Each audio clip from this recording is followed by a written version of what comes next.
Together we form a workforce of almost 2,000 people, and between us we design, manufacture, test and distribute thousands of units every month. When we're at work we're focused on the roles we play here, and that's exactly how it should be.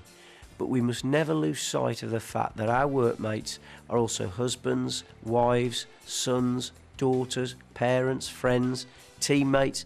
We all have people outside of work relying on us to come home safely. Recently had my first child, Finley. So if I had an injury now, I've got somebody else to take into consideration. Got a little lad to look after, and hopefully future children as well. I can't imagine what it must be like for families whose partners, sons, daughters never come home again. Yeah, 4 of my grandchildren in Australia, so and I know if I had an accident then it could well affect my ability to go out and see them, and I'd be absolutely devastated. They're only tiny tots, so I'd never see them growing up. It would be awful.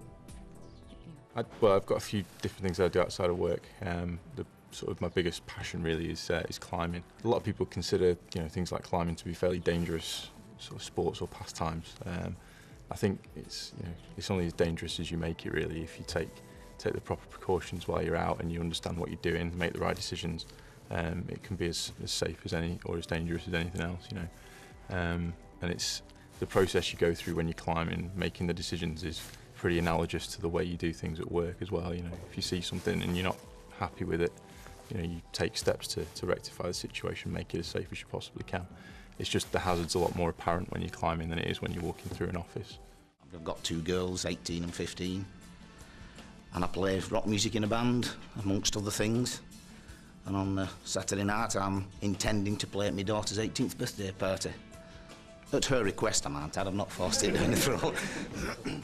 I don't feel uncomfortable asking about safety at all. I mean, it's part of the package. You need to know what's going on. And it's part of your sort of learning experience in the company as well, so it makes sense. You've got to ask questions, and I think you've also got an open mind about it. So if you do ask a safety question, you're just trying to find out why it's done that way.